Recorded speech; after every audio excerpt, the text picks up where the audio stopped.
I'm Evelyn Hart, 68, living in a cedar home just beyond the outskirts of Des Plaines, Illinois. My life has been one of quiet labor, working behind the scenes, building structures that hold people and ideas together when everything else threatens to crumble. I co-founded and ran operations at Tech Solutions, one of the first Midwestern tech startups to reach $1 billion valuation without a cent of external funding. But if you asked Derek, my daughter's fiancé, he'd tell you I was just a retired woman with nothing to show. For months I let him believe it. Some lessons hit harder when no one expects them. It was a Saturday at Riverstone Lodge, a venue that smelled of polished wood and old elegance. Sunlight streaming through tall windows like molten gold. Conversations hummed, glasses chimed, and Clara's centerpieces, pale blue and ivory hydrangeas, rested serenely on each table, matching the baby blanket she had once adored. I stood at the edge of the reception hall, quietly admiring them, when Derek arrived, brisk steps echoing over marble floors, dragging a man behind him. The posture alone told me who it was before I saw his face. Gideon Cole, my former colleague, the man who had been by my side since the earliest days of Tech. Derek was clearly hoping to impress him. "This," Derek said, slapping Gideon's back with the kind of grin that could charm anyone, "is my boss, one of the greats."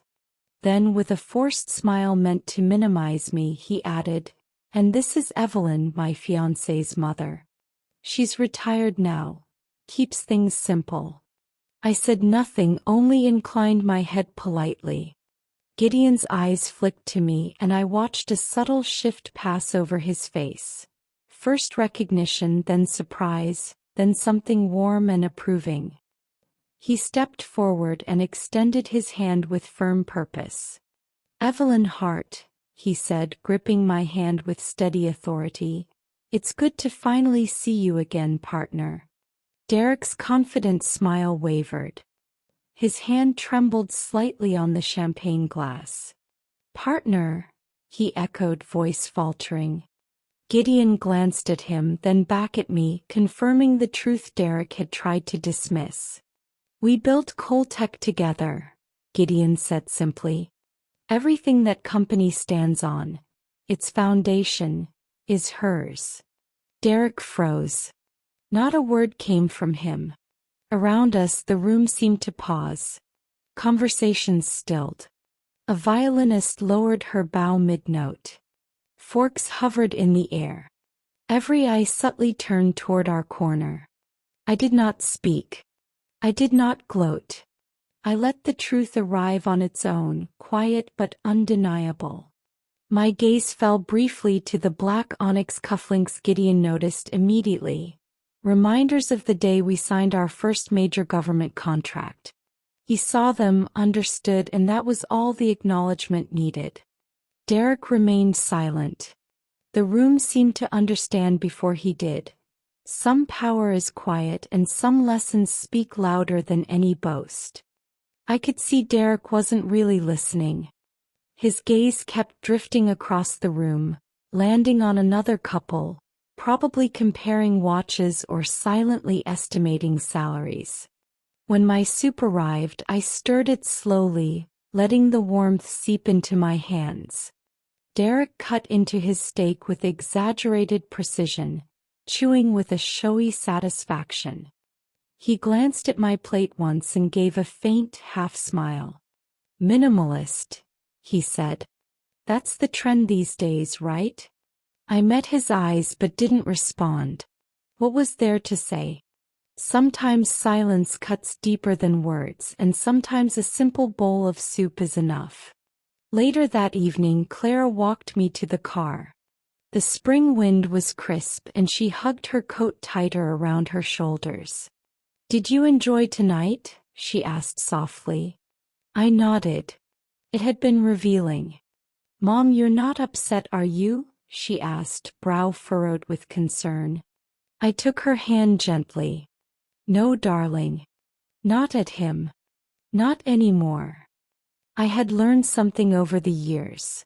When someone reveals their true character, even in the smallest moment, believe them. Derek had shown me exactly who he was, and I had listened. Not with words but with quiet observation. Derek never asked what I had done before retirement. Not once. He inquired about my garden, about setting up my new phone, even about the comfort of my shoes. But he never asked what had occupied my life for decades, what I had built and nurtured. And I never volunteered the answer. It wasn't secrecy, it was discernment. People who only notice the surface rarely deserve the depths. One afternoon, not long after the Lincoln Park dinner, Clara came by for tea, carrying a basket of warm honey scones and the same concerned look she always wore when she sensed something unspoken. I knew that expression. It was the one she had worn as a child when she'd accidentally broken my glasses and tried to mend them with glitter tape. We sat in the kitchen, sunlight soft and golden, spilling through linen curtains. I poured tea into our porcelain cups, mine with violets, hers with daffodils, a matching set from a friend long gone. Clara stirred in her honey, then looked up at me. "Mom," she said, hesitating, "can I ask you something?" "Always," I replied. "Why don't you ever tell Derek what you used to do?" I smiled gently. I had been waiting for this question. "Because, darling," I said, "if someone only sees what's on the surface, they're not ready to understand what lies beneath." She was quiet for a moment, staring into her tea as if the answer might rise from the liquid itself. "I think he'd understand if he knew," she offered softly. I shook my head. If he had the eyes to understand, he would have asked. I saw her heart pull in two directions at once. Love and loyalty on one side, truth and instinct on the other. People mistake silence for avoidance, but it isn't. Silence can be clarity. When Gideon passed, I stepped away from everything. 3 decades of building Coltech together, creating systems, solving crises no one ever saw. It had been our life. He was the visionary, I was the anchor. When his heart gave out on that cold January morning, the world shifted under my feet. I made one final boardroom appearance the following month, then packed my office, declined all offers to stay on and walked away. Not because I had nothing to give, but because I had to learn how to exist as myself without him. The tech world doesn't quite know what to do with widows who still carry power. I chose quiet. In that quiet, I rebuilt a life on my own terms. After we finished our tea, I invited Clara upstairs. I rarely let anyone see my study, but it was time she knew a small part of the world I had once commanded. It wasn't a secret room, but it was personal, intimate, a space not meant for an audience. I opened the door to a soft golden light spilling over a wide oak desk and a tall wooden cabinet with brass handles. The cabinet had been Gideon's idea. He'd had it custom built from reclaimed church pews in Iowa, saying it deserved the weight it would carry. Inside, everything was organized, labeled, and preserved. 3 patent certificates in my name, 1 federal grant approval with my signature next to the department seal, the original partnership contract between Gideon, myself, and Alan Cole, and a faded photograph of the 3 of us standing outside the garage where Coltech began. I was wearing a sweatshirt 2 sizes too big, soldering iron in hand, eyes focused on whatever small miracle we were building that day. Clara stepped closer, her fingers brushing lightly over the frame. "I think I was 4 here," she said softly. "You were napping in the back seat," I replied. She looked at me, something flickering in her expression. "You kept all of this?" I nodded. Some stories don't need to be retold. They just need to be remembered. He swallowed. "Do you miss it?" I paused, considering. I miss creating something that mattered, but I don't miss having to prove I belonged. Outside the window, the wind stirred the maple leaves. Clara stepped back from the cabinet, hands folded, appearing smaller, or perhaps just gentler, in that light. Do you ever wish people knew? I met her gaze. The people who need to know already do. Derek doesn't. And that tells me everything I need. She didn't argue. She nodded slowly. Before she left, she glanced back at the study. I hope one day someone asks about this. And I hope I can answer like you. I squeezed her hand. You will, I said. But first you have to choose what you let them forget. That morning, the kind that makes you grateful for knees that still bend and tomatoes that still ripen, I was in my garden. My hands were deep in the earth, pressing a young tomato plant into the soil. My back ached, but there's something healing about planting life with your own fingers. After Gideon passed, this garden became my sanctuary, my confessional, my refuge. No judgment here, just soil, sun, and patience. Then a car door slammed. I straightened slowly, brushing dirt from my knees, and through the lattice of rose bushes and mint, I saw Derek's polished black SUV parked at the curb. He stepped out, immaculate, loafers gleaming, and walked toward me as if the stepping stones were a minefield. The scent of lavender and compost reached him, and I caught the twitch of disapproval at the corners of his mouth. He didn't belong in this world of slow-growing things. "Morning, Evelyn," he said, holding out a cream-colored envelope. "Thought I'd deliver this myself." I took it, feeling the weight and texture before even glancing inside. An embossed wedding invitation, likely far more expensive than necessary. "Thank you," I said softly, wiping my hands on my apron and motioning toward the porch. "Would you like some iced tea? I brewed it this morning." He hesitated. No. Got a meeting soon." "Of course," I said. There was always a meeting, always somewhere more important than the place he was standing, the life he was stepping into, or the quiet world he clearly didn't understand. Derek's gaze swept over the garden, lingering on the trellises heavy with green beans and the neat rows of herbs I had tended for years. I saw the judgment in his eyes, the assumptions he couldn't hide. "At least you found something to do after retirement," he said, a smirk tugging at his lips, though it didn't reach his eyes. It was a dismissal wrapped in civility meant to sting. I didn't flinch. I simply smiled. "The garden's been very good to me," I said. He didn't understand. He wasn't meant to.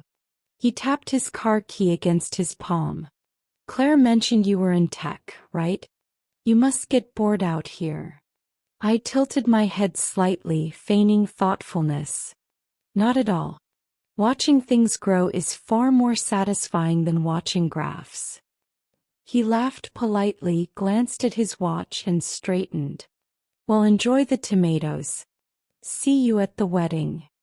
"Drive safely," I replied. He turned, loafers crunching on the gravel, and I stayed rooted, watching until his SUV vanished down the street. The garden exhaled in silence.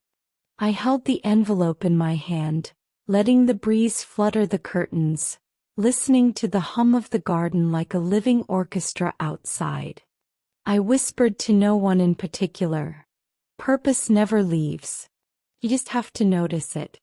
It wasn't only about Derek. It was about the world as it worked now. Everything loud, measured by noise, and who could command attention fastest. But I had found strength in quiet. Power in letting him assume, in serving tea without defending my past, my choices, or my identity. He would never know the chair he sat in last Thanksgiving, the one that never wobbled, had been engineered by the woman he dismissed as just a gardener.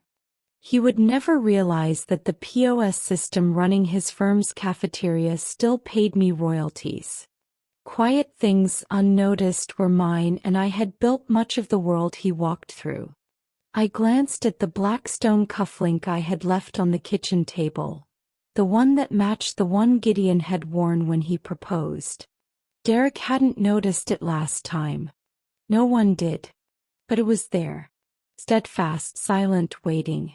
And I, Evelyn Hart, widow and gardener, was only beginning. Derek had always craved performance. It wasn't enough for things to be good. He needed them to look perfect, to impress the right eyes, to echo status and wealth. Nothing fed that hunger more than the wedding he was planning with Clara. It was early spring when I first overheard him mention Riverstone Hotel. I was in the sunroom sorting seed packets, while Clara and Derek were in the dining room, papers and brochures spread across the table. The glass door between us rattled slightly as he tapped a glossy brochure like it was sacred scripture. "It's the only venue that makes sense," he said. Clara's voice was softer, hesitant. "It's extravagant. I thought we were leaning toward the coastal garden place. Something smaller, more intimate." Derek laughed, short and flat. "Claire, come on. You don't invite Gideon Cole to a garden center wedding." His words cut through the air like winter wind. I paused, fingers still buried in a packet of basil seeds. Clara stayed silent, the only sound the faint clink of teacups as she cleared 2 mugs from the table. "I want him there," Derek went on, his voice tight with ambition. "We're closing that investment next quarter. And if he sees me manage this wedding properly, he'll take the leap. And that man doesn't leap easily." I could almost picture him rehearsing this line in front of a mirror, adjusting his tie, practicing inflection. "Does he even know you?" Clara asked, a note of irritation slipping through. "Enough," Derek replied. "By the time he sits through a wedding at Riverstone with the guest list we're planning, he'll remember me." It wasn't about Clara or love. It was about optics, ego, the deal. My heart didn't flinch. I'd spent decades in boardrooms too long to be fooled by ambition dressed in charm. Still, a subtle chill ran through me. Not because Derek was calculating, that was obvious, but because Gideon Cole had once been part of my world. I had given him that very watch Derek now wore, brushed steel with a deep navy face, moon phase dial. It had been a gift to mark our IPO when Gideon and I had stayed up coding all night and negotiating venture contracts by day. Derek, of course, had no idea. He wore it like a trophy he didn't know the cost of. Later that evening, I caught my reflection in the hallway mirror.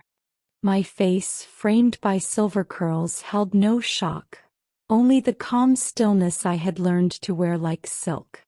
Yet when I looked closer, I saw the faint ghost of my younger self, the one who had raced through nights of coding and mornings of board meetings.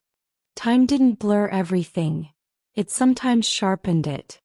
A few days later at dinner, the watch caught my eye again, sparkling under the chandelier as Derek raised his glass of wine. He was planning the seating chart. "Gideon should be at table 1, he said casually, "right in the center. He'll sit next to that partner from the equity firm. It shows we mean business." Clara gave me a quick glance, then looked away. "Sounds like a conference," she murmured. Derek smiled, oblivious. "Exactly," he said. Then he turned to me, flashing a grin. "Right, Evelyn? Riverstone has that old-world charm, doesn't it?" I met his gaze serenely. "It does," I said, "but only if you understand what lies behind the walls." He blinked, uncertain, and I let the silence settle, letting him wonder if he'd missed the point. That night I went to my study and opened the antique cabinet. The wood creaked faintly, as if aware it had been undisturbed for some time. Inside, every item was preserved. Certificates, patents, founding documents, the original prototype sketches for our first algorithm, smudged pencil lines still visible on graph paper. On the top shelf, a photograph of Gideon, myself, and 3 colleagues, laughing after our first round of series of funding. I wore a red blazer, Gideon's arm casually draped over my shoulder. I closed the cabinet slowly and settled into the leather chair by the window. I thought about purpose. Derek believed it was something you retired from, traded for gardening, quiet dinners, and orderly guest rooms.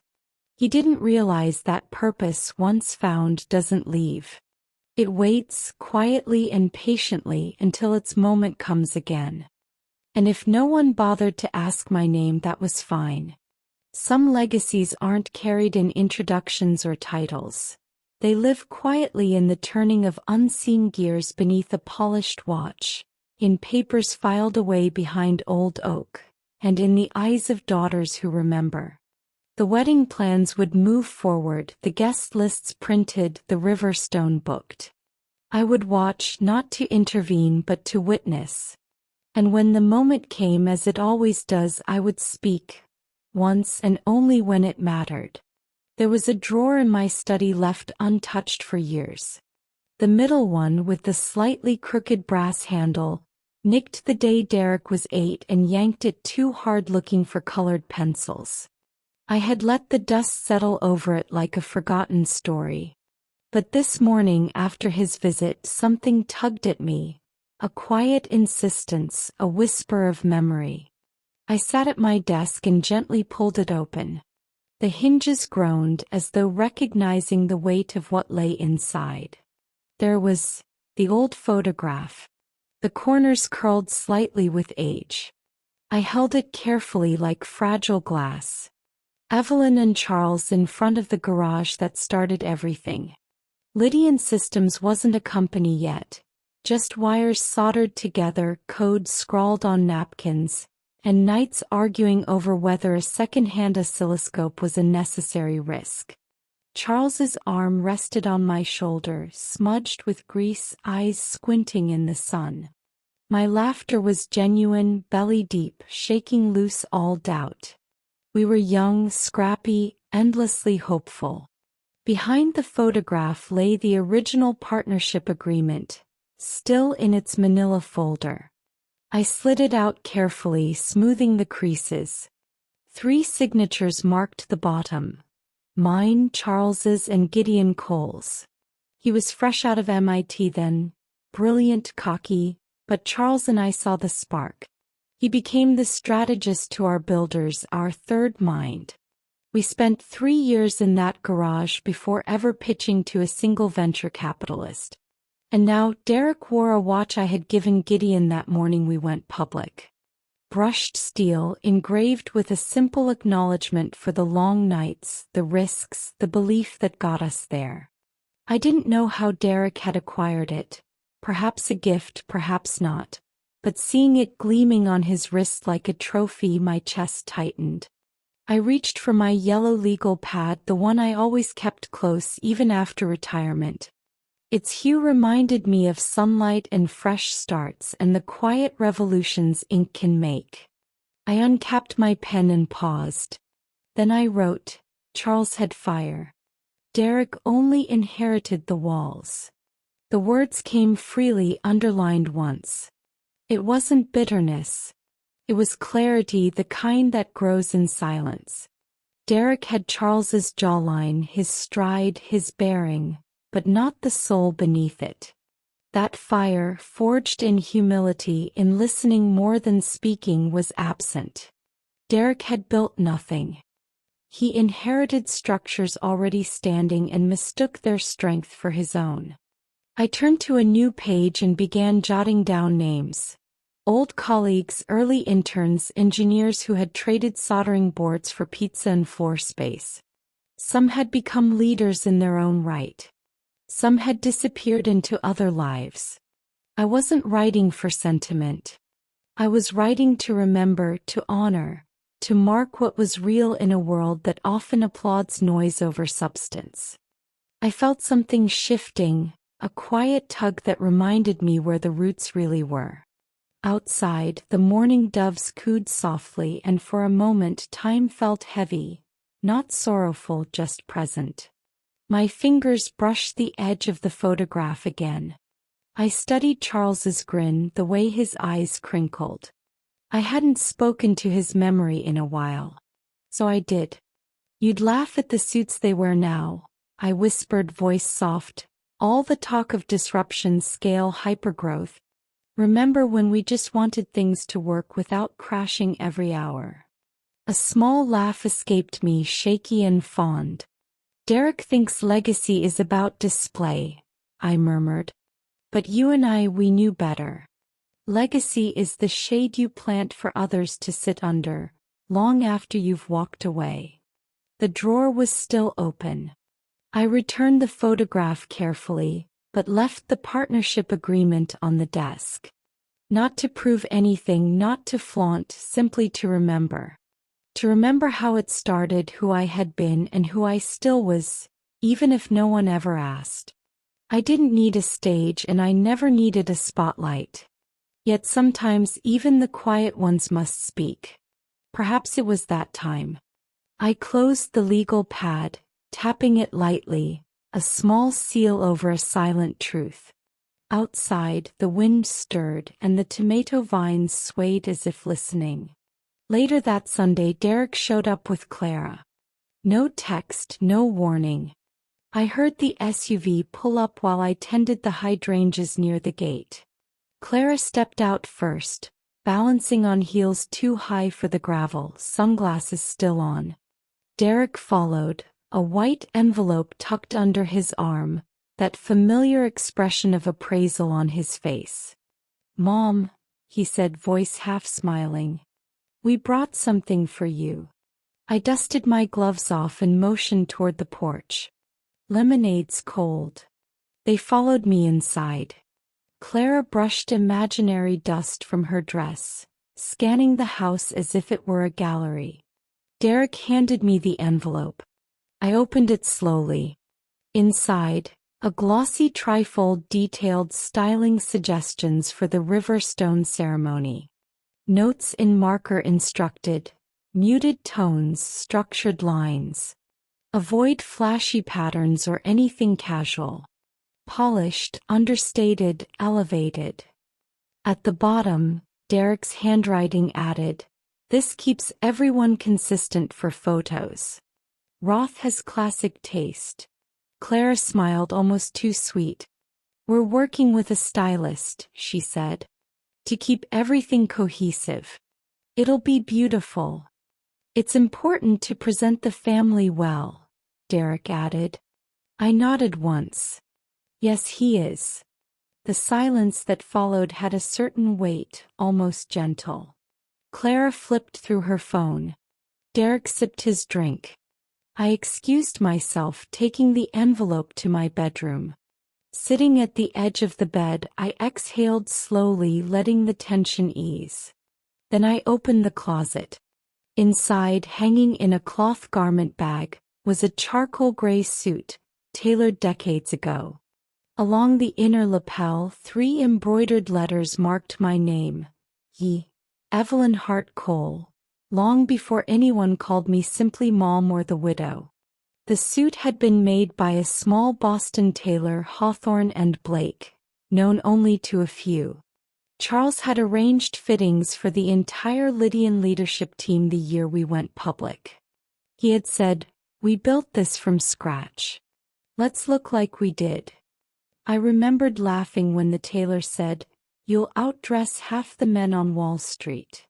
And Charles, ever proud, had replied, "She already outthinks them."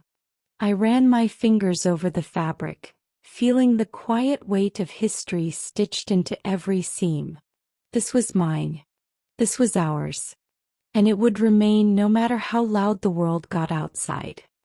I hadn't worn it in years, but the suit still held its shape, like dignity preserved in quiet corners. I lifted the jacket, letting my fingers trace the real horn buttons.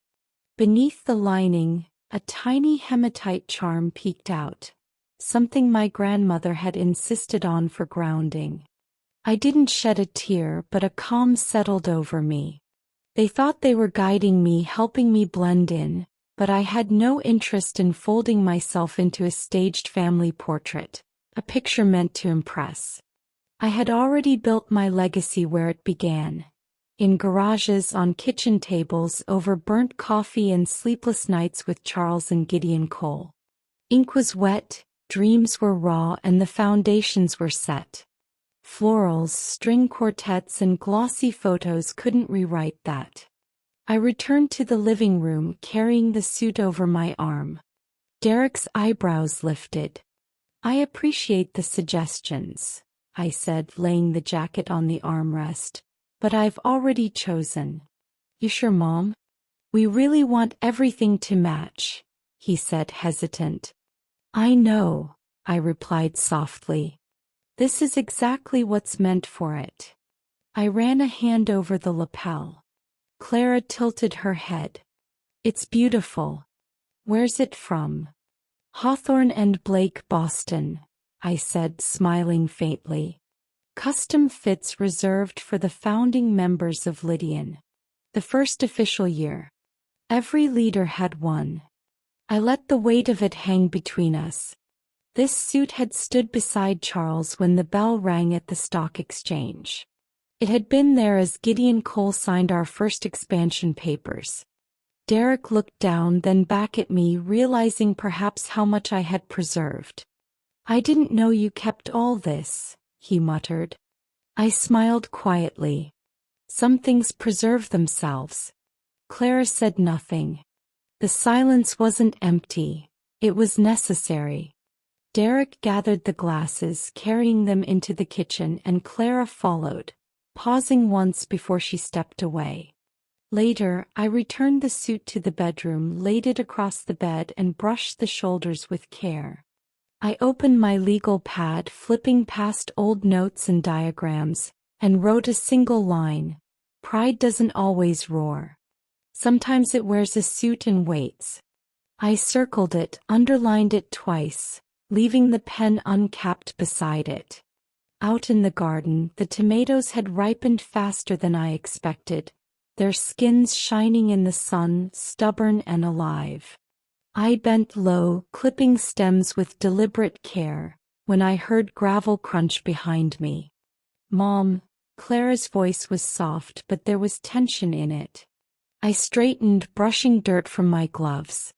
She stepped among the rows of basil and cherry tomatoes, careful not to disturb the soil. "I figured you'd be out here," she said, glancing around. "It's where I do most of my thinking," I offered, faintly smiling. Clara's arms crossed lightly, not defiant but braced. "Why don't you stop pretending?" she said quietly, eyes on the ground. I let her words settle in the warm morning air, the scent of rosemary curling around us with each soft breeze. "What charade, Clara?" asked my voice low. She finally looked at me, eyes searching, frustration tempered with worry. "You see what Derek's doing, what this entire wedding is really about, and you just let it happen like it's normal." I glanced down at the pruning shears in my hands, feeling the familiar stiffness in my fingers, reminders of years spent gripping, building, shaping. I took a breath before speaking. "What do you see in him truly?" I asked. "Not just the surface. Be honest." Clara blinked, tilting her head thoughtfully. "He's driven. He accomplishes things. He has plans, direction, a way forward." I nodded slowly. "He moves with intention." Her arms tightened across her chest. "Are you saying he manipulates people?" I shook my head. "I'm not saying anything yet. I just want you to see clearly. You notice he can carve paths where others hesitate, right? That can be dangerous." I set the shears down on the edge of the raised bed and stepped closer. "When someone challenges him, what happens?" Clara frowned. "He pushes, yes, but not to hurt anyone. He believes in results. Results, I echoed, tasting the word as if it carried weight. He's not a villain, Mom, she said, biting her lip. No, I replied gently. I'm not painting him as anything. I'm asking you to observe. Really observe. We were silent then, the quiet punctuated only by wind and the distant hum of a mower down the street. Clara sank onto the old stone bench beneath the rosemary, the one Charles and I had lugged home from that estate sale decades ago. Why now? She finally asked. Why start asking these questions so close to the wedding? I crouched beside the tomato vines, plucking a sun-warmed fruit from the stem without needing to. Because I thought you'd seen it yourself. And if I have, she whispered. And if you've seen it and chosen to continue, that is your choice, I said softly. But choices come with companions. Wait. Silence. Her gaze sharpened. You mean yours? No, I replied. I mean his. Clara's voice dropped. He asked Gideon Cole to come to the wedding. I stood slowly. Of course, he wants to prove himself. Or perhaps he wants something from him. Her eyes searched mine. What is this really about for you, Mom? Do you simply not like him? I smiled faintly. I don't need to like him. This isn't about preference or comfort. It's about understanding power, how some believe it grants them the right to bend others to their will. And you think Derek does that? She asked cautiously. I think, I said carefully, that he doesn't know the difference between influence and love. And perhaps you don't either. Not yet. Clara was quiet, the kind of silence I remembered from her childhood, when she would sit on the porch after a bad grade, digesting, reflecting. Finally, she rose, brushing at her skirt. You're not going to stop me, are you? No, I said. I'll be there in my seat wearing what you asked, smiling when the music begins. Her brow furrowed in confusion. But I won't be silent forever, I added. And when your heart demands to be heard, you'll know exactly where to find me. You said. Clara looked down, nodding once before turning toward the garden gate. Her steps were measured but a little uncertain, not quite the confidence she had carried when she arrived. I watched her disappear among the hedges, then turned back to the tomato plants. The sun had slid lower, casting a long shadow over the rosemary bush. I thought of Charles and his quiet wisdom. Pride doesn't always announce itself. Sometimes it just remains. I hoped Clara would carry that with her. That pride wasn't always about arrogance, but sometimes about holding firm to what you know to be true. I woke early that morning, enjoying the hush of the house before the day began. The light outside was soft, bluish, brushing over the garden in delicate strokes. I lingered at the window with a cup of coffee, already lukewarm, listening to the distant coo of doves tracing lazy arcs across the sky. Today was the day. I dressed slowly, each movement deliberate, as if stretching time might allow me to carry the weight of the morning with care. The charcoal gray suit I chose was not new, but it bore the subtle marks of age in the right places. A faint sheen at the elbows, soft creases along the shoulders. It carried dignity in the way only things that endure can. On the bed, I arranged the finishing details.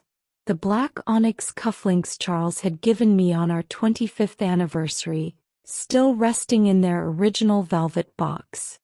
I fastened them with steady hands. Then there was the envelope. Cream-colored, lying in my desk drawer for weeks without interruption. The handwriting was crisp, clean. Clara and Derek. In the corner, faintly embossed, were the words Myers Legacy Fund. Inside, a deed to a small house in Vermont, tucked near a lake, strong and quiet as the property itself. A place Charles and I had once planned to retire. Clara had never known. No one had really. Not because a legacy is something that must be given. It is something that must be remembered. I tucked the envelope into my clutch, feeling a small tightening in my chest, not pain, only gravity. By the time we arrived at the Riverstone Hotel, the morning had already taken shape in quiet splendor.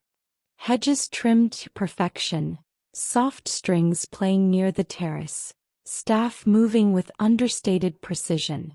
I caught a glimpse of myself in a hallway mirror, the cufflinks glinting beneath my sleeves, silver hair brushed into place with a quiet reverence. I didn't feel old. I felt full, heavy with memory and meaning. In the bridal suite, Clara stood before a full-length mirror, satin and lace draping her figure with ethereal grace. She turned when she saw me, her expression composed, polite, but not quite the warmth of a child climbing into my bed to fall asleep listening to my breathing. "Hi, Mom," she said, her smile practiced but soft. "You look sharp." "So do you," I replied. She returned to the mirror, adjusting her veil, the room around us humming with movement. Stylists whispering, flowers being arranged, the soft clink of champagne glasses.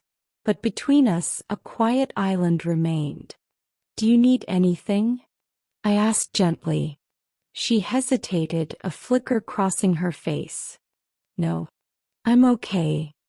I nodded once, then slowly stepped forward, offering my hand, the gesture a quiet bridge between past and present, memory and ceremony. Clara looked at my hand for a moment, a flicker of surprise passing across her face, then placed hers gently in mine.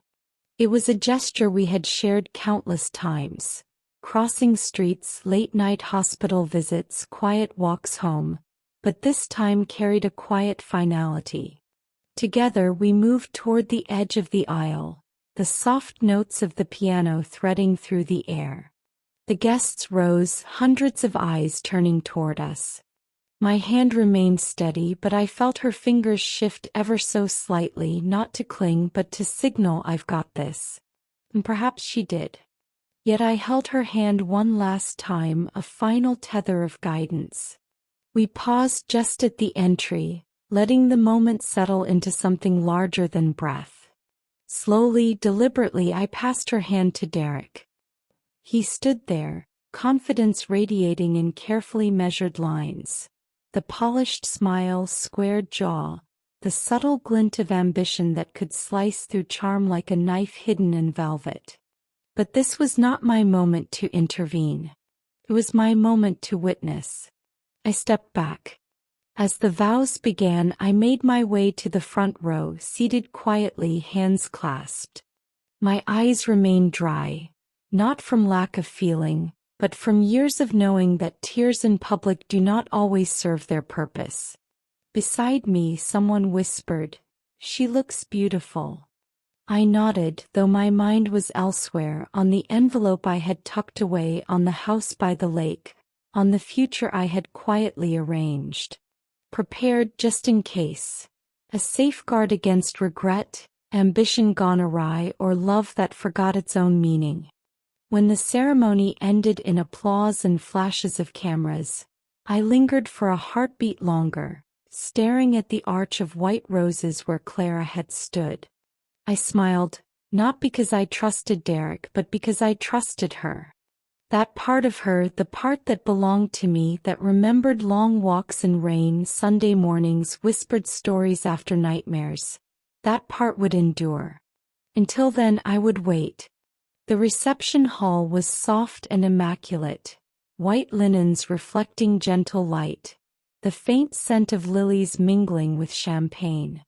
A jazz trio played near the far end, breezy and unobtrusive. I took my seat at table 14, tucked by the floral arrangements, deliberately distant from the main stage. Over the years, I had learned that the best view was often the one no one expected you to take. I set my small navy clutch down, the same one Charles and I had carried to Roth's annual board dinners. As I watched the crowd, Derek appeared, weaving through the guests with careful energy, a hand lightly but firmly resting on the back of an older man. There was a practiced sharpness in his smile, the kind of precision honed for cameras. As they drew nearer, I recognized the man, Gideon Cole. Hair grayer, shoulders slightly softened by time but unmistakably him. The same man who had stayed up late arguing about systems, ethics and the foundations of a company, only to send wine the next day as if to say still friends. My pulse slowed, not quickened, as if bracing for what I already knew. Derek brought Cole to my side, still holding him like a guide, perhaps worried the man might slip away. "Mr. Cole," Derek began, that practiced, measured tone he always used in business pitches. "This is Evelyn Hart, Clara's mother. Retired, keeps things simple." I turned to him, offering a gentle, composed smile. Cole's gaze shifted to me, and for a moment there was hesitation. A flicker of confusion, recognition dancing in his eyes. Then, like a slow spark reaching its flame, recognition flickered across Cole's face. He paused just long enough, letting the memory settle before extending his hand. When I took it, the grip was firm, familiar, weighted with decades of shared battles and late nights. He spoke, his voice carrying warmth and the gravity of memory, audible yet intimate. "Evelyn Hart, the only person I'd trust with both a ledger and a crisis." The words didn't need ceremony. They were loaded with history. Derek froze. The practiced grin faltered, then vanished entirely. His eyes blinked, struggling to parse the collision of worlds before him. "Budget. Crisis." Cole kept holding my hand. "Still wear Charles's cufflinks?" he asked, nodding subtly to the onyx gleam at my sleeves. "He always said they grounded the room." I smiled softly. "He'd be pleased you remembered." Cole leaned slightly closer, warmth in his tone. "I never forget those who carried the weight when everyone else dropped it." I didn't answer immediately. I didn't need to. The silence alone spoke of old conflicts, late-night negotiations, the broken coffee machine Charles had insisted we keep because it taught patience. Derek cleared his throat, voice wavering. "Wait? You know each other?" Cole tilted his head, amused. "Know her?" Evelyn Hart ran Lydian's West Coast operations while juggling a toddler and a husband with pneumonia. Ever try coordinating 6 supply chains across continents during a port strike? Yes. Twice. Derek's face turned pale, the color of unpolished porcelain. His jaw tightened, subtle micro-expressions betraying the untrained ease of his composure. I didn't gloat. I didn't need to. Cole lowered his voice, speaking just to me. "I still remember that garage on Cyprus. You, Charles, and the first server rack welded together by sheer optimism. That rack lasted 6 years." I chuckled. "Charles taped a fortune cookie to it that said, 'The future isn't a mystery. It's a blueprint.'" Cole laughed softly. And he was right. Derek's eyes darted between us, as if watching a play performed in a language he had never learned. Cole finally released my hand, his tone gentle. "I just had to say hello, and thank you." I inclined my head. "The thanks goes both ways." He smiled, turning to move back into the crowd, then paused, glancing over his shoulder. "Evelyn, if you ever tire of retirement, we could use your eyes again. Strategy, not daily operations." I offered a polite chuckle. "If I ever get bored, you'll be the first to know." As Cole melted back into the crowd, shaking hands and exchanging quiet laughter with younger executives, I turned fully to face Derek. His lips pressed thin, no smile forming. The sharp certainty in his eyes had dulled, replaced by something unfamiliar. Hesitation. Uncertainty. In that moment he was no longer my daughter's polished fiancé or a rising star in venture circles. He was simply a man who had underestimated the wrong woman. And I didn't need to say a single word to confirm it. Derek blinked repeatedly, struggling for comprehension. His lips parted, closed, and finally he whispered, "You're Evelyn Hart." His voice trembled, not with reverence, but with the slow creep of realization, fear mingling with astonishment. Before I could respond, Cole placed a steady hand on Derek's shoulder, his own expression calm, composed, unshakable. "She's Evelyn Hart," Cole said, his gaze shifting from Derek to me, carrying a weight that bordered on solemn respect. The atmosphere around us subtly changed, not with fanfare but with the quiet resonance of recognition. It was the kind of silence that moves through a room like ink spreading in water. Deliberate, impossible to ignore. I felt the glances of others gradually turn, curiosity or reverence flickering across faces that had been politely neutral only moments before. I didn't speak. There was no need. Derek opened his mouth, paused, then closed it again, his composure crumbling as though he'd been handed a script only to discover the story had never been about him. I tilted my head just slightly, a gesture so faint it could have been dismissed as a nod or a reflex. From just beyond the nearest tables, a man stepped forward. Late 60s, early 70s, his hair thinning, tie slightly askew, but his posture carried certainty and recognition. Without hesitation he approached. "Miss Hart," he said, voice low but steady. "I interned in regulatory at Lydian back in '94. You probably don't remember me." I met his pale blue eyes, softened by time. "I remember you," he continued, reverent now. "You were the reason policies held. The reason people stayed." He extended his hand, not with assumption but with quiet hope. I shook it and he dipped his head, a modest acknowledgement of gratitude that made something swell in my chest. Not pride, not exactly, but an old, quiet emotion, grief tempered with grace for the years lost to silence. A ripple followed. Another woman, likely a venue manager, murmured to her colleague and glanced toward me, recognition dawning like a puzzle piece finally clicking into place. Derek remained frozen, eyes flitting from Cole to me, then back to the man who had bowed, clearly overwhelmed. "You didn't tell us," Derek said, breathless.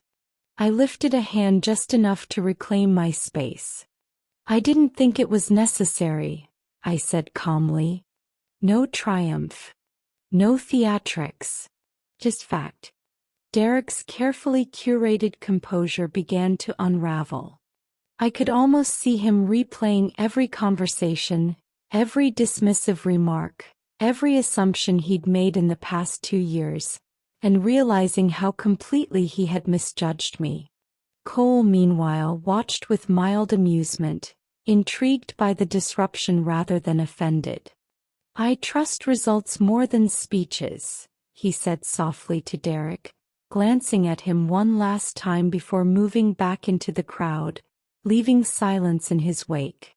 Clara stood nearby, a half-finished glass of champagne in hand, expression unreadable, watching her fiancé visibly shrink.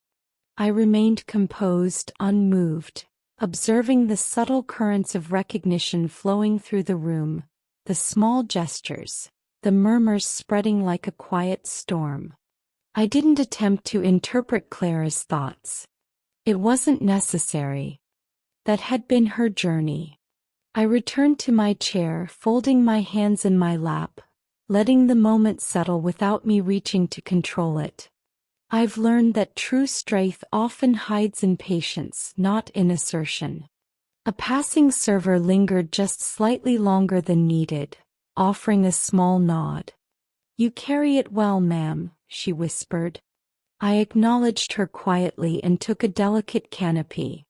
The hum of the reception resumed, soft, familiar, but the atmosphere had shifted.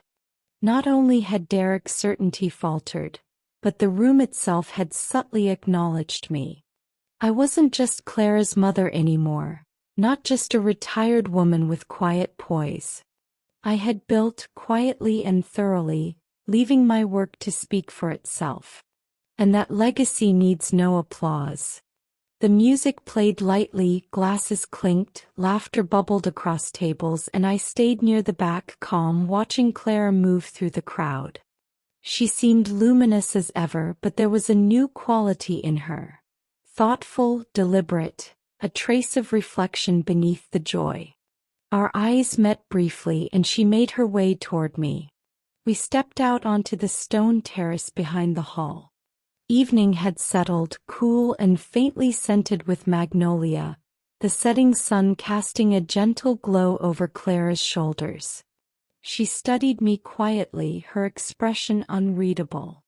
"Why didn't you tell him sooner?" she asked. I understood what she meant. Not just Derek, but Alan Cole, the roomful of guests whose chatter had stilled when my name was quietly spoken, revealing a presence they hadn't expected. I met her gaze evenly.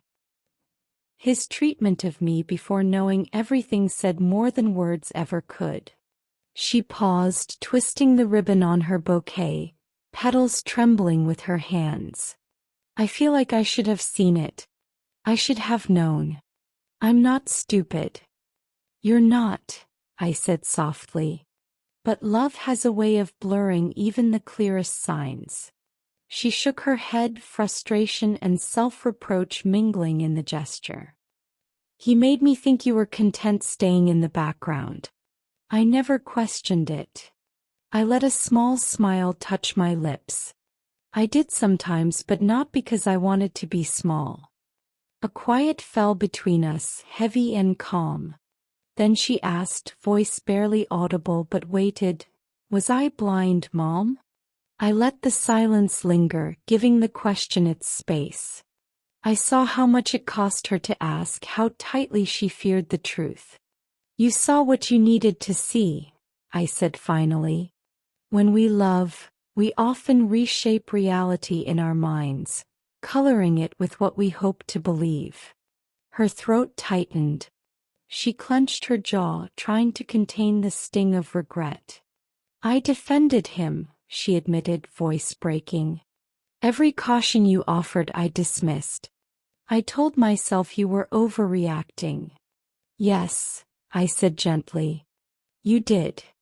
And I let her feel that truth, because sometimes understanding is the only legacy worth leaving. I didn't rush to console her. I let her sit with the weight of her own reflections, the echo of the choices she had made and the ways she had dismissed warnings. "You were never cruel," I said softly. "Not like him." Clara's eyes glistened and she lowered herself onto the edge of the stone planter, her bouquet abandoned beside her. "He said you were lonely, stuck in the past," she murmured, voice tight. "That your little house, your books, your garden were proof you hadn't done enough, that I needed to be more." I slid closer, careful to respect the space between us. "I don't fault you for believing him," I said. "It's natural to want to see the best in someone you love. But good people don't ask others to shrink themselves." Her gaze wandered past the roses and lavender, unfocused. "He told me how to dress, how to speak at events, who to befriend. I thought he was guiding me, helping me step into my life." "And when you hesitated?" I asked gently. She flinched. "He called me ungrateful. Weak. Said I had your complacency." "That's not complacency, Clara," I said, tilting slightly to meet her eyes. "It's restraint. Strength doesn't always announce itself." Tears came then, quietly, slowly, no sound at all. She let them fall, hands resting limply in her lap, her wedding ring catching the light. "I feel like I lost something," she whispered. "You gained clarity," I said. "And that's always the beginning." Her eyes searched mine, wide and uncertain. "Did you ever think about stopping the wedding?" "Yes," I said. "More than once." "Then why didn't you?" "Because it wasn't my place," I replied. "Lessons like this can't be taught with words. They unfold. And yes, maybe I could have avoided some of it. But avoiding pain rarely leads to growth. Sometimes you have to walk through it to forge yourself." She exhaled, slow and trembling. "I feel like such a fool." "You're not," I said firmly. "A fool clings to illusion. Asking hard questions is proof of courage, not foolishness." She reached into her clutch for a napkin, dabbing her face. "What happens now?" "That," I said gently, "is up to you." Clara lowered her gaze, then lifted it toward the glowing reception hall behind us. The music, the laughter, the lights, they felt distant now. She wasn't fully inside that world anymore. "I want to be different," she whispered. "I want to grow into someone you'd be proud of." I touched her hand. "I've always been proud of you. Even when you didn't see me, I was watching." For the first time that day she leaned into me, not as a child seeking comfort but as a woman seeking truth. "I don't know where to start," she said. "You just did," I replied. The wedding had ended. Champagne flutes emptied, confetti swept away, photographers gone. Only the quiet remained, the envelopes, the memories. I had prepared mine deliberately. Navy blue, heavy paper, the kind that feels important before you even read it. Inside, a check, $50,000 made out to Clara Hart. Not to Derek, not to them together. Just her. Bold, precise, carrying the weight of years spent drafting contracts, building companies and signing foundations into existence. I left it on the gift table, tucked beneath a pale ribbon angled slightly forward. I didn't wait for anyone to open it. That part wasn't mine. 3 days later, my phone buzzed on the porch railing as I clipped the roses, the scent of soil and petals thick in the morning air. I wiped my hands on my apron and looked down. The caller ID, Derek. I let it ring once. Twice. I could have let it ring out, let it go to voicemail, but some silences already speak volumes. I answered, "Yes, Derek?" His voice cracked slightly, a mixture of awkwardness and unease. We received your gift. Thank you." I let the pause linger long enough for him to feel it. "There's just one thing," he added quickly. "It was addressed only to Clara." "Yes," I said simply. "Right. I mean, was that deliberate?" His tone wavered, polite on the surface but probing for something beneath. "It was," I replied, letting the words fall like quiet stones. A brief pause, then a forced laugh. Okay. Just making sure we didn't misplace a second envelope or something." "No," I said gently. "There was only one. And it was for her." He hesitated, then asked more carefully, "May I ask why?" I drew a slow breath, letting the wind stir the chimes outside. They sang in soft metallic whispers. "Love is shared," I said. "Legacy is earned." Silence. "Right?" he said too quickly, as though trying to fill a space he didn't understand. To Derek, I had been just a mother, an unobtrusive figure in the background. Retired, composed, orderly. But Clara had seen more. She'd watched me stay late at the office when she was a girl, scribbling notes in margins, recalculating budgets, negotiating deadlines. She had seen my name etched on the foundation plaque at the hospital wing we'd funded. Without words, she had absorbed it all. And still, she had chosen to marry someone who once asked, "Your mother doesn't do much now, does she?" That's why the envelope bore only her name. Not to lecture, not to shame, but to make clear where trust lies. She had earned it by watching, by learning, by understanding the weight of stewardship. Derek, on the other hand, had dismissed caution as stinginess. He hadn't earned the quiet knowledge, the respect for the labor behind every decision. "Do you think she'll share it?" he asked, trying for casual.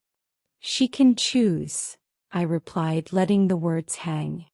There was a pause, his breath taut with the realization he had asked the wrong question to the wrong person in the wrong way. "I hope your honeymoon went well," I said, tilting the conversation gently. "It was fine," he said. "Paris was beautiful." I said nothing. Paris, the same city where I had once delivered a keynote on ethical leadership, a lecture now cited in boardrooms, was lost on him. He didn't know, he hadn't looked. He ended the call shortly after. No apology, no acknowledgement beyond a polite, transactional tone. I didn't resent him, but I wouldn't prop up his illusions either. That evening, a message from Clara appeared on my phone. Just a single line. "I understand now. I'm sorry it took me so long." I wrote back, "You saw what you needed to see. That's enough." She didn't ask about the sum, or the subtle imprint of the legacy fund on the envelope. Instead, she wrote, "I'm going to use it to start something of my own. Something that helps women like you, once powerful but often unseen." I smiled. I wandered back into the garage, the same space Derek had once mocked, and traced my fingers over the vintage blueprint pinned to the wall. The original design for the Coalhart Learning Center. They had no idea it began here. But then legacy rarely announces itself. It starts quietly in the unseen corners, in the steady, careful hands that build, shape, and endure. I sat quietly on the weathered wooden bench beneath the birch, the same one that had stood like a patient companion outside my small home for nearly 30 years. Its branches swayed gently in the early autumn breeze, yellow leaves drifting lazily to the ground. The air carried the faint scent of earth and sun-warmed memory. The world felt still. No wedding fanfare, no clinking glasses, just the soft rustle of leaves and the occasional bird calling somewhere in the yard. In my lap rested a legal pad, edges slightly worn, a companion from decades past. I remembered the first time I had held it at the kitchen table, pencil in hand, heart full of fear, and a toddler asleep beside me with cheeks still sticky from peanut butter. That day I had no money, no secure future, but one resolve: to make sure Clara would never feel small. Back then, the scribbled notes were more prayer than plan. Call the community college, see if Mrs. Henderson needed help at the flower shop. Apply for the evening janitor job. Survival, pure and raw, written in desperate ink. Over the years, those pages had transformed. The desperate entries evolved into research notes, trust documents, property ideas, investment strategies, articles on estate law. They became a quiet rebellion against scarcity, a careful, relentless building of her dignity and future. And now, decades later, I added one final line. Flipping to the last page, crisp and untouched, I uncapped my pen. My hand moved deliberately. Legacy doesn't need a microphone. It just needs time. I whispered it aloud. The wind caught my words, scattering them into the leaves, and for the first time in a long while, I felt the weight lift, replaced by something softer. Closure, not sharp or final, but gentle, like dust settling in morning sunlight. I thought again of Derek's voice, still lingering in my memory, the the mixture of confusion and entitlement. There's only her name? I had not answered him directly. Instead, the note had been mailed alongside the check. No explanations, no warnings, just 3 words in simple, firm handwriting. Love is shared. Legacy is earned. Quiet, deliberate, true. I leaned back, letting the sunlight filter through the leaves. The birch had grown with me, planted the year Clara started first grade. A mere sapling then, fragile and small. Now its shade spread across half the yard. The kind of power I had learned to value was here. Steady, invisible, patient. The world believed authority came with microphones, ceremonies, and introductions, but I knew better. The enduring kind of strength builds quietly, consistently, unseen until it is undeniable. A sharp, sudden laugh broke the reverie. I turned slightly and saw Clara at the gate, her eyes bright, the autumn light catching her hair. Even after everything, even after the lessons learned the hard way, she moved forward with the grace of someone who had seen, who had understood, who now carried her own quiet power. I smiled, knowing that what I had built for her would grow long after I was gone. I looked up just as a small boy, probably 5 or 6, came running down the sidewalk clutching a bright red toy airplane. His steps were unsteady, full of energy, and he lifted the plane above his head as if the wind itself could carry it. Behind him, his mother pushed a stroller, smiling and waving when she saw me. "Hi, Miss Evelyn," the boy called out between giggles, nearly tripping over the roots snaking under the tree. "Hello, Toby," I replied with a laugh.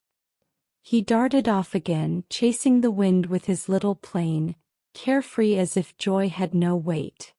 Perhaps for children it doesn't. Perhaps that's the whole point. I watched them disappear down the street, the mother glancing back once more before turning the corner. I thought of her, how I had seen her grow up, helped her with homework, brought soup when her baby had a fever. She had once whispered to me, "You're the safest grown-up I know." And now her son ran past the birch like it had always been part of his world. Not because of money or grandeur, but because I had remained. Consistent, present, reliable. The pages of my old legal pad fluttered in the breeze and landed softly in my lap. A reminder that even the smallest plans, nurtured over time, could become something enduring. I wrapped it in its elastic band and slid it into the canvas bag beside me. I didn't need to look at it again. It had served its purpose. A gust of wind stirred the leaves and I lifted my face to the sky, inhaling deeply. I didn't need applause or recognition from a world that had once overlooked me. I had already won, not by becoming someone famous, but by remaining Evelyn Hart, whole, steady, and free beneath the birch that had silently witnessed my life. In that moment, as leaves swirled around me, I felt something beyond satisfaction or pride. I felt grace, the quiet kind that comes after a long journey, when you finally understand that being real matters more than being seen. The house was calm again, bathed in the soft glow of late afternoon light filtering through the blinds. I poured a cup of chamomile tea and walked to the back room where the wooden chest sat beneath the window. Its lock had never been changed. Inside were fragments of a life I rarely spoke of. I opened it carefully. There lay the dark navy vest, still crisp from dry cleaning, folded with the precision of years ago. In a corner pocket rested a single cufflink, the other lost long ago. I held it between my fingers, letting its metal warmth seep in. It wasn't about adornment. It was about legacy, discipline, quiet resolve. My husband had given them to me before my first Pentagon panel. "You won't need to raise your voice," he had said. "Just stay steady. They'll listen." And they had, even when my own son hadn't. I placed the cufflink back in its box, nestled in the groove made for it, and folded the vest again slowly, deliberately, like I used to fold his uniforms when he returned home. The lid closed with a soft click. I let it rest in my lap for a moment, then reached for the phone. One ring. Hello. His voice was calm. Hi, Gideon. It's me. Neither of us rushed. That's the way people like us understood time. Measured, deliberate, knowing that patience often carried more weight than words.